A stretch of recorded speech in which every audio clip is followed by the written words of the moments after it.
Good morning again. Good morning again. Allow me to say to you this morning, this is a serious subject I want to discuss about the kingdom of God. Allow me to tell you that the kingdom of God, it's a serious business. The matter of the kingdom of God, it is a really, really serious business to be discussed. And it looks like people, they take it lightly and they just take it and run away with it and not understanding deeply what does it mean. And a lot of people, they think that going to God, you are going there for blessings.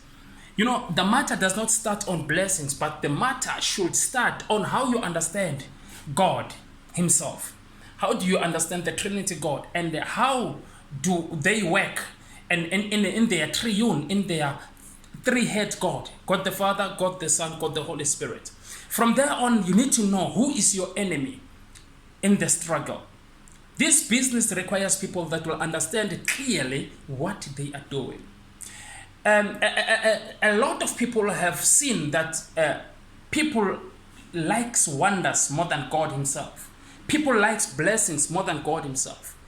There is nowhere in the Bible where God said, you, my followers, where Jesus said, you, my followers, you, my disciples, you need to block or unlock the gifts or the blessings of my people. But we have heard Jesus said to Peter, Peter, do you love me? And Peter said, yes, and my master, I love you. And then Jesus said, take care of my sheep. The matter here is on taking care of God's sheep, not robbing God's sheep, not stealing from them, but taking care of them. Now, we take the advantage that because we are on that higher platform and we are called, we are there claiming to be anointed. Now, we want to guilt trip people, telling them that, you know what, if you don't do 1, 2, 3, God is never going to bless you. There is no one who is got the blessings of people on his storeroom. The blessings of God.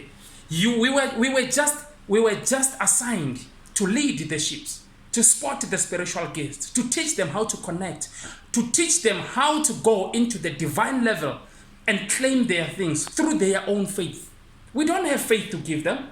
We can preach the gospel, we can preach the word of God, but we are not in control of their heart and how they believe.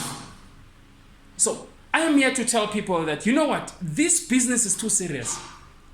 The kingdom of God does not require anyone to measure you.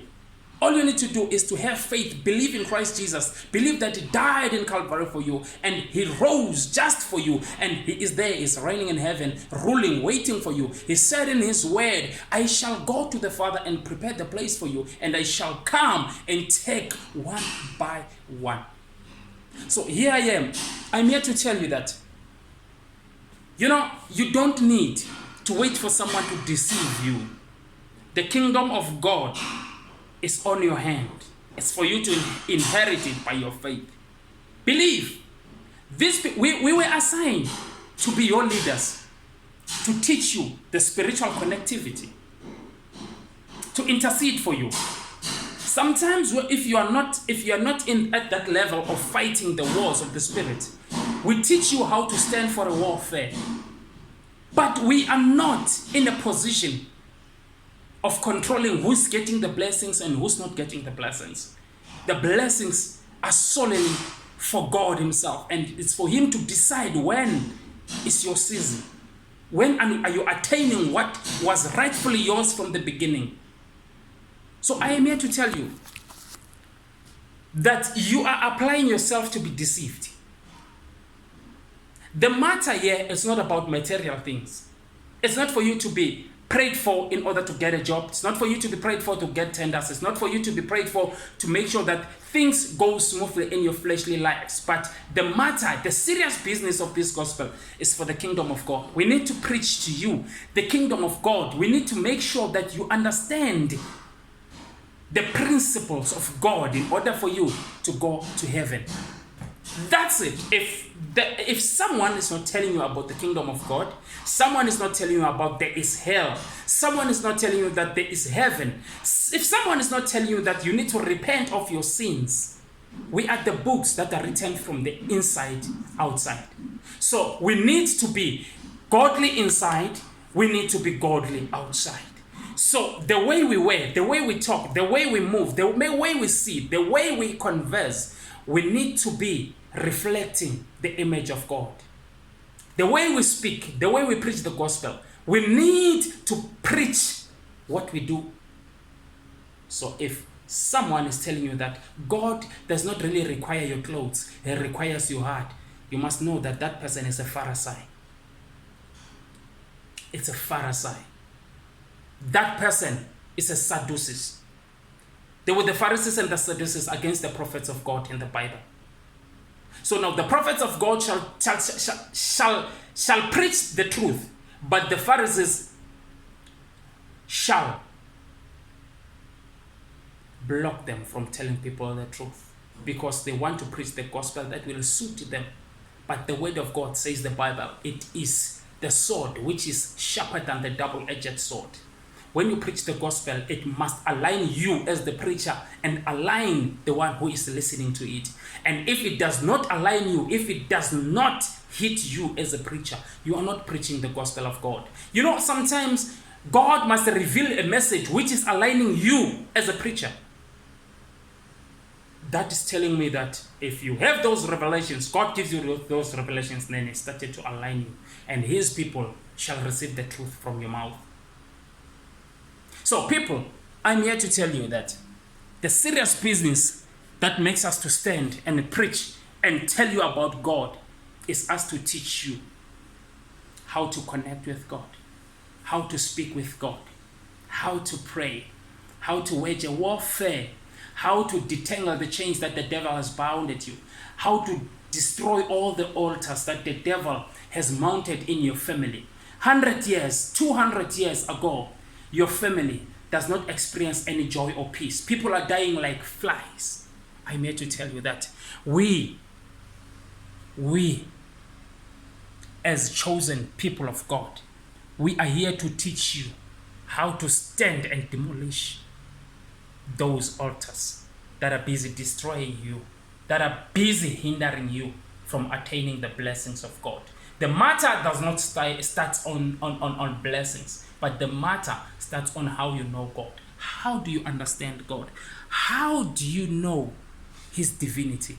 Then blessings afterwards, because God blesses you on how you do His work, on how you preach His gospel, on how you take care of His people, on how you cherish the poor, on how you handle the matters for His people. For Jesus said, Peter, do you love me? He said, yes, Lord, I love you. And Jesus said, take care of my sheep. So we are here to take care of the sheep. If we do take care of God's sheep, we shall receive blessings.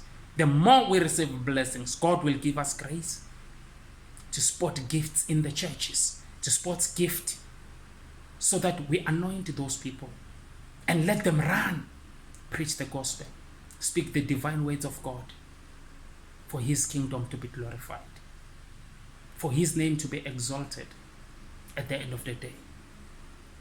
That's me for now. Do not allow people that are calling themselves prophets of God to deceive you in the name of Jesus. Some others, they sleep with our children in the churches, claiming that if you don't sleep with me, the Holy Spirit won't bless you. If you don't do this, the blessings of God won't locate you. You need to do 1, 2, 3 for God shall bless you. There's a judgment day coming. There's a judgment day coming. You deceived how many? You stole from how many? The judgment day is coming. The judgment day is coming. Repent now. Repent now. Repent now. Because the prophecy is being fulfilled.